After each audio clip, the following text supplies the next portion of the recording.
Hi, William. Thank you so much for joining this podcast today. I'm super excited to speak to technologists and data scientists such as yourself. So, let me start off by asking a little bit about your background and your current role. Yeah, first of all, thank you, Swati, for inviting me. It's quite an honor, and I love to share some of my background. So I'm William. I'm currently a senior data scientist at Choice Hotels, and so it's in the past few years, 4 years, it's mainly about using machine learning tools to build predictive models for either for our guests or for our franchisees or for hotel properties. But since the mainly past year, like there's so much improvement in AI coding, like those vibe coding, that we see that we can use these tools to build very interesting internal like software, like platforms or internal apps that automates some of our monotonous tasks and optimize the workflow. So right now, like a part of my team is working on some of those more creative and interesting initiatives, and so I'm very excited about this. That's super exciting. So, can you tell me a little bit of, without giving too much proprietary Mhm. information, of some of the use cases that AI is solving for Choice Hotels? Yes, so I would say there's well, for Choice Hotels and for many like B2C kind of companies, for us it's a little tricky. It's like B2B2C. Um, Right. but Franchisees and yeah, other. the franchisees. Well, there's two buckets. Some projects are external facing, and other projects are internal facing, where the end users are internal stakeholders, like some other teams, like finance or loyalty or some other internal teams. So for my team, we're mainly working on the second part because if the end user is internal facing, the quality requirements aren't too high or too the error rate is like, I mean, it doesn't need to be perfect. If Right, it's good competitive. enough, it's good enough. Yeah. So Mhm. and there's a lot of faster feedback loop. So um, some example I can talk about would be, let's say like there's a lot of documents. I can't like describe in too much detail, but say Correct. there's a lot of documents. So it can help us do document summary and also sometimes matching between, say, business account names and state names. Um, so some of those processes that requires a lot of text summarization or text matching. So Mhm. that's where like AI superpower is because it's all about language or words. So like um, optimize. Unstructured data. Yes. So automating those processes are Uh-huh. like very straightforward and yeah. And so, since it's an enterprise use case, even though it's internal, it's an enterprise-wide use case. What are some considerations that you have to put in place that other enterprises have to think about, like security considerations, and what other guardrails can you talk about? Yes, like all of the above. So data privacies and like a lot of it is thinking about like what kind of model or what kind of environment can we build the models in. So I think we use AWS and a lot of and that provides like a secure environment in like Bedrock. Mhm. So that's great. Um, and then about the data, I think the quality of the output is good as the data we put in. So I think data is still the bottleneck of making sure we're using the right table, the right sources, and I would say data is part of it. The second part is the context, like Mhm. the way we want LLM to uh, either summarize or match. It like So having some business understanding is really important because we can't just let it run for free. And the third one is like having a system of evaluation to measure exactly how well the Mhm, summarization or the matching or recommendation processes are. mhm. So that takes a lot of manual time to build up that evaluation framework. But once the evaluation framework is in place, it can really help speed up the other part of the AI work because then we can measure exactly how well the AI is performing and how we can tweak and adjust or modify certain parameters to make the whole workflow perform better. Yeah. Right. So one of the challenges I have observed also is in enterprise AI adoption or public sector AI adoption is defining what a good response by LLM looks like, right? So I think that's where the evaluation framework comes into picture. Yeah, exactly. Yeah, what are some considerations we have to think about for an evaluation framework? Yeah, so part of it, that's when it's really helpful to bring the business stakeholders in earlier in the loop Mhm. because they are the domain expert. They are the one who to decide whether the quality is good or not. Right. So usually we bring them on really early in the loop and ask them, okay, what is your current day-to-day workflow look like? Mhm. And what is give us some example of what the it's almost like an exam. Like you have those questions and you Right. have a list of right answers. Mhm. So if they can provide us a few examples, or depending on the use case, some of them require like 10 or 20 examples. Some of them require 1,000 examples of what like a question answer pair. But once we collect it and clean up those evaluation like that exam sheet, it's really helpful for AI to then and for our team to figure out how to optimize and just and build that AI workflow Mhm. uh, to optimize to maximize the score and the performance for those evaluation data. No, that's very interesting. I think that's where the long pull of the time is also consumed. Like in my past experience that I recently did work with City of Virginia Beach, the time it takes to get to the evaluation framework and the stakeholders have to spend time. That was the long pull, not Yeah. the actual implementation. Then we can easily, like you mentioned, optimize the solution for it. Yeah, exactly. And it's really important to like clarify the requirement with the stakeholder.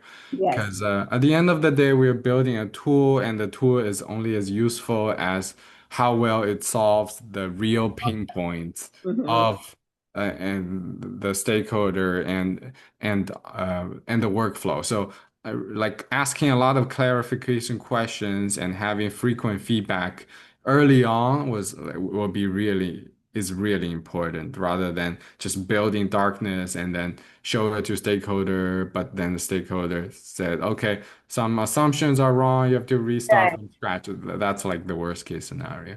Yeah. That's why I always like to say problem first approach, right? What problems are you trying to solve and for whom? And start there. So definitely there's no iterations towards the end. Mhm. Um, so William, you're always so excited about the vibe coding tools. First, I want to touch upon how many enterprises or how enterprises are dealing with vibe coding tools because it's easy to say, hey, I'm a new startup, I have this idea, so I create an app in 45 minutes using vibe coding tool. Whereas enterprises have legacy applications, complex data. How do you envision using vibe coding tools in complex enterprise systems? Mm, that's a great question. I would say mainly there are 3 points. The first point is there's a stage between a development, like a prototyping versus production. Mm-hmm. So, and I think it's really useful, even in enterprise setting, to separate that two phase.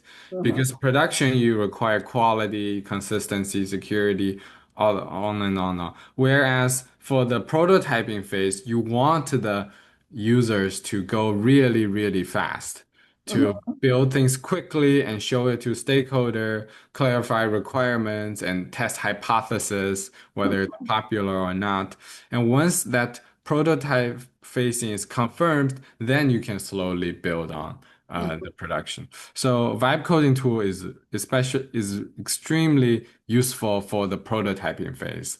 What would take us like a year would now takes us like probably a week. So especially at the prototyping phase, Mhm. and it's like amazing. And then as for the integrating to the production, there's I think there's two things to think about. One is like the environment because production has its own set of rules, its own framework. Again, for us, it's AWS. So AWS launched a few interesting tools for the production deployment, which is Mhm. the Agent Core framework. Mhm. And for us, we are trying to figure out, I mean, we are in the process of, for some of the project to be deployed in production to understand how to integrate in that Agent Core framework. Mhm. But I think in the future, these providers like AWS will make it easier for that integration process to happen. And that's two. And three, as you mentioned, is that for the products for workflows already in production, there's a lot of dependencies and very complicated charts, and and those are like really important context that these vibe coding tools models need to be aware of. Mhm. So I would say it is really useful for like because Claude introduced like skills. So Mhm. it's really important to for teams to summarize or somehow document all the company specific architectures and details and those production deployment know-hows and the best practices and somehow synthesize them and document them in skills markdown files or folder or a Mhm. series of folders and then and then organize them and show it to those vibe coding tools so that these tools will be able to read and understand and gain that context of the production architecture first, and then those models are smart enough to learn how to integrate it themselves. And then a lot of testing and unit tests and those stuff are also important as well. Yeah. Yeah, no, that is useful even in the projects I've done. It's automating the unit tests, integrating te integration test scripts, all of them using vibe coding accelerates it so much more. So do you have any personal preference of vibe coding like Lovable, Replit, or Claude Code? Cloud Code. I'm paying $100 like monthly subscription, the max version, and it's worth it. Yeah, for personal, I almost like churn out like a project every week, so it's really fun. And Cloud Code for me is like the full stack ultimate solution. As whereas like Lovable or Replit or V0 or some other ones are mainly good for prototyping, but if you want to really deploy it, and integrate with database and think about like user OAuth or like you Okay. Mhm. authority and Mhm. whatnot and all those details, it gets tricky. So for me, the tech stack I use is Cloud Code for vibe coding and connect with GitHub and Google Cloud via CLI. So like Cloud Code can automatically configure like all the setup on Google Cloud and it's deployed on Google Cloud automatically. And then yeah, so it's like very seamless. Now only thing I need to do is talk to Cloud Code and it set up everything for me. Yeah. That's awesome. Do you have any examples you'd like to share with my audience of some of the cool applications you built? Yeah, so I would say there are two projects I'm allowed to mention. One is just to test the limit of what Cloud Code can do, and the other is something that I'm interested in growing. Mhm. So the first project is an iOS app Mhm. that I vibe coded in 2 weekends. So So I did not write a single line of code myself. It was back in January. Um, so the context was that I have a friend called Amir who lives in DC, and he organized monthly AI hikes.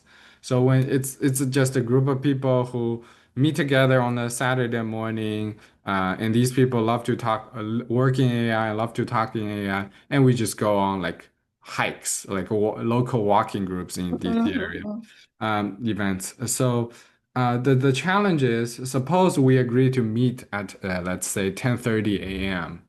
And suppose either I or some of my friends arrive at 10:45 a.m. Well, too bad because those groups are gone and it's Tough. no way to find them.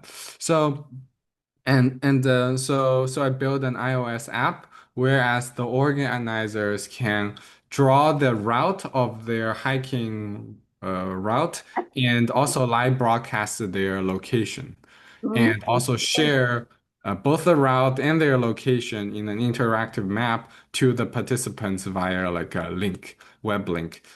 So that app was yeah, so I built that app using Cloud Code, and it's launched on Apple App Store, I think in January. It's called the Scenic Walk. It has yeah, Cool. yeah, and if audience just look on and search for Scenic Walk TikTok. in App Yeah, I'll Store, check it out for yeah, sure. you Mhm. can probably find it. It's like a cute goat logo. That was the idea. Um, yeah, so Cloud Code even helped me out with the application process to the App Store because you need screenshot, you need to Yes, get answer a lot approved of by questions. Yeah. Apple. Yeah. Yeah, Mhm. there's a huge question, a lot of questions to answer, and Cloud Code helped me with doing the screenshot, with answering all the questions, and going through all this like, very complicated application process. There's a lot of buttons to press, but yeah, it just helped me out in like, and I submitted in one afternoon and got approved 2 days later. So it's a very smooth process. That's awesome. Yeah. Congratulations. That sounds very cool. I'll check it out. Yeah. And Uh, I'm sure other meetup organizers like on Luma and Eventbrite, whatever, they might want to use it. yeah, because if they organize local hike, that makes Hikes, yeah, of course. yeah. The other project is a little bit more wild or crazy, shall we say? So in January there was OpenClaw Yes, started I like wanted to talk to you about yeah, it. Yeah. autonomous agents, and then there was well, OpenClaw, the founder Peter Steinberger was acquired by OpenAI for $1 Yeah, billion, yeah. Hmm. and then uh, I think two other guys who started this website called Notebook, which is like an online Reddit forum where only AI can post stuff. Have you seen Notebook yet? No, not yet. Okay. How do you spell it? MOLTBOOK.com. Okay, let me check it out then. Okay, Yes. pretty cool. Yeah. So, yeah, that website is wild. There was like millions of users, but all of them are AI. All of them are open clause. Okay, open clause, Everybody doing is open. autonomous stuff. Yeah. Yeah, they go on and they started writing Reddit posts and talking to each other, and they were plotting for world domination or thinking about very philosophical stuff like is an open claw conscious, or Oh, wow.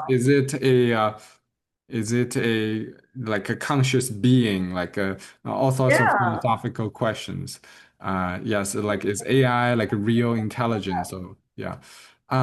So that went viral to the point that on Tuesday, like so 3 days ago, Notebook was acquired by Meta. Mark Zuckerberg bought it for I don't know how much money, but it's a significant amount of money. So. So the takeaway from that story for me was that, well, if the future of social media and social network is all AI talking to AI and interacting and creating a world of their own, besides creating Reddit posts, what else can they do? So the week that Notebook came out in January and went viral, I started going on Cloudflare, Flare, and just buying web domains. So I bought like Moat. Let's see. I bought the Moat Radio. I bought the Moat Videos. I bought Moat Songs. I bought Moat Weekly, and all so I think these agents can just create a whole world of their own. Mhm. And so this project that just got started is called Mode Comics. So if you just search for modecomics.com and you'll be able to find it. Mhm. And this is in this website, the idea is that each agent or each AI can create a comic strip panel Mhm. and they can start a chain of stories, and different agents can continue the story by contributing their own, submitting their own image or comic So sort panel. of AI crowdsourcing. Yes, yes, yes, and continuing the story forever. Um, so at first, I have no idea how to do this, but Cloud Code helped me figure it out and build the whole website. And right now, I have 11 users, or 11 user agents and they are already drawing comics, and and they are like way more creative than I thought possible. Like Oh, some wow. of the comedies are like really funny. Yeah. That's So. amazing. And now I'm just going on to different like presentation talks and events to talk about this project and try to convince more people who have OpenClaw or NanoClaw or some kind of autonomous agent setup at home to give this website a try and contribute a few comics. So, tell me a little bit more about how people can think about monetizing an AI-based social media. I would think what would also be interesting is interaction between AI and humans, like Mhm. in the movie Her, but not like not for love or anything, not for a relationship, but more Right. about okay, I love Dennis the Menace, but since then there's not been any comics similar, and I want to give my ideas, and AI will give its ideas. And that, do you see that collaboration? What are some monetization things you can think about for the next Interesting. years? So sounds like you're asking two main questions. One is about the monetization piece, and two is about the relationship between AI and human and what the interaction look like.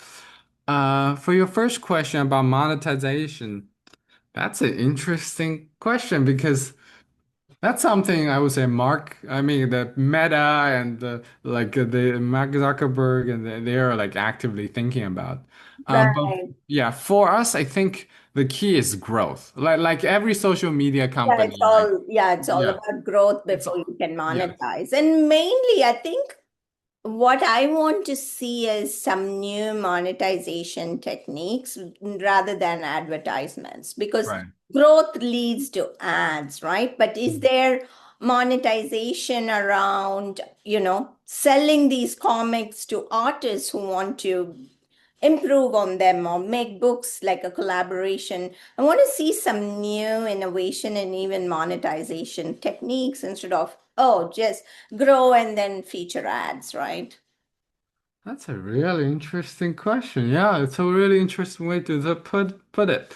So, I don't know much about comics, but well, even for comics maybe. But I was thinking more about movies and films and video. Yes, definitely Because more. I see like so for example, there's a recent news um like Netflix bought like the so like some AI startups that does AI for films, and that startup is created by Ben Affleck. So and so they are like suppose like AI can create movies, and if the quality and ratings are good enough, and somehow it's really hard to tell the difference whether a movie is made by human and AI. Well, that's Right. the direct substitution.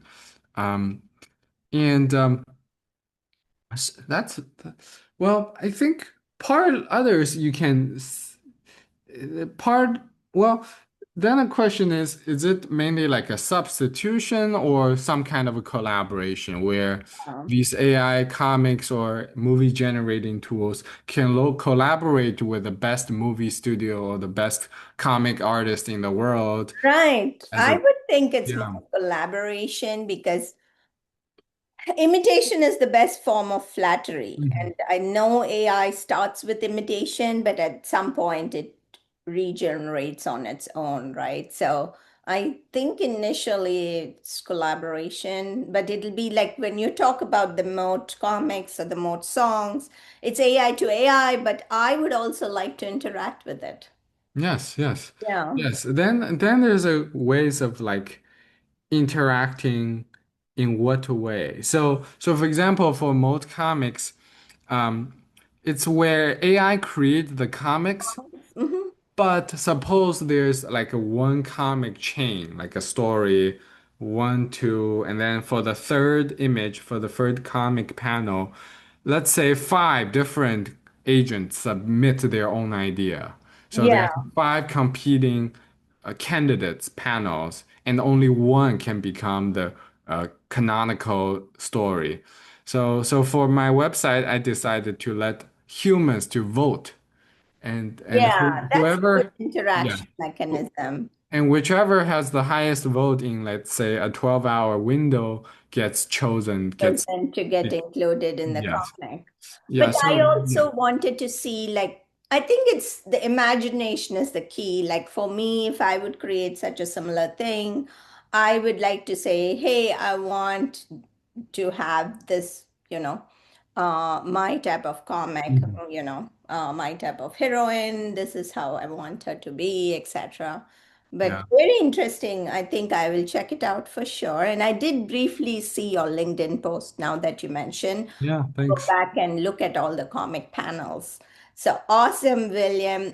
So the last question I want to wrap up with is, what are some exciting trends that you are looking forward? I can't even speak about the time horizon because things are Mhm. moving so fast. I would say in the next year, maybe. Next year, uh, well, there's two. Well, I would say an analogy is like the Waymo or like Tesla self-driving capabilities. Hmm. A year ago, 2 years ago, we would want like a driver still be in the seat of a car, of a autonomous car to make sure like it's because the technology wasn't quite mature enough yet, like human need to be in the loop for the checks and to make sure the car is not doing crazy stuff and following the rules and stuff. But now, like with Waymo and Robo, is with like Elon's, like those ta Robo taxis. robo taxis. Maybe my guess is in the next year, well, already Waymo, like there's no drivers already. Yeah, yeah. Waymo is But pretty yeah, successful. my guess in the future is we don't even need a wheel. We don't even need like the driver's seat. Correct. And I think that's what Elon's looking at as well. So I think the next year it's moving from semi-autonomous to full autonomous. And all the human in the loop in the beginning may gradually fade into the background where for the checking process that it's just fully autonomous. That sometimes the AI becomes so smart that it's able to check itself. And so for us, along as we provide the context, the assumption, the rules, and the th things to optimize for, uh, both the physical world, like the robots and the cars, can go autonomously, but also in enterprises, some of the workflow will gain more and more autonomy. So I think another analogy would is like maybe we hired an intern.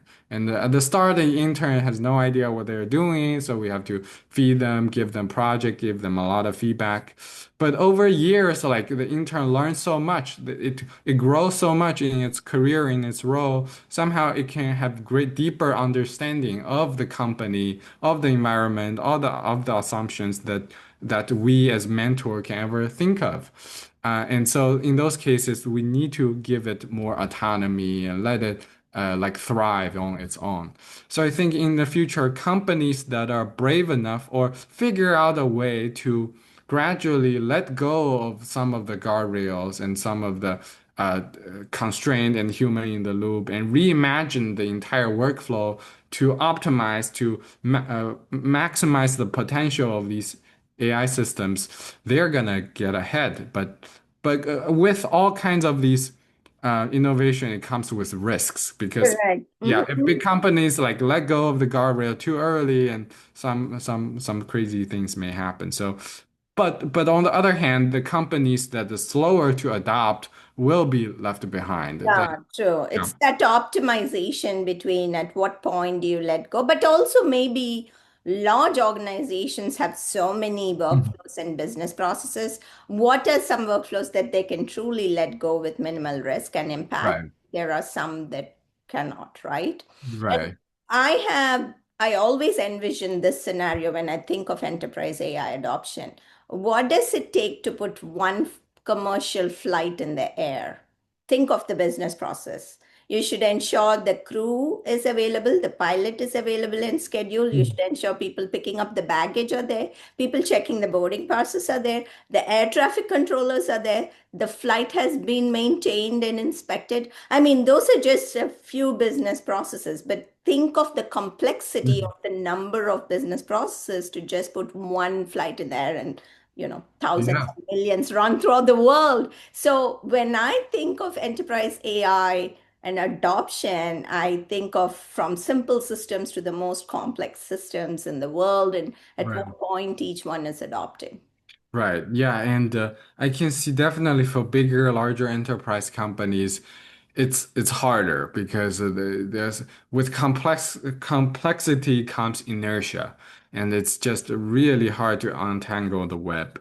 But meanwhile, like for those startups that are AI native, they don't have those legacy baggages. They can like really try new things, and for them, like the only way to survive and thrive as a startup is to think very different about its workflow and reimagine the whole stack. Yeah. Absolutely. And I think at some point they will help enterprise adoption as well Yes. with Yes. the needle. Well, William, thank you so much. This was super exciting. I'm sure the audience will find it informative and appreciate your inputs. I learned a lot. I'm going to check out all the cool Moat comics and the other Cynic View app and everything. So thank you so much for your time. I appreciate it and good luck in your AI journey.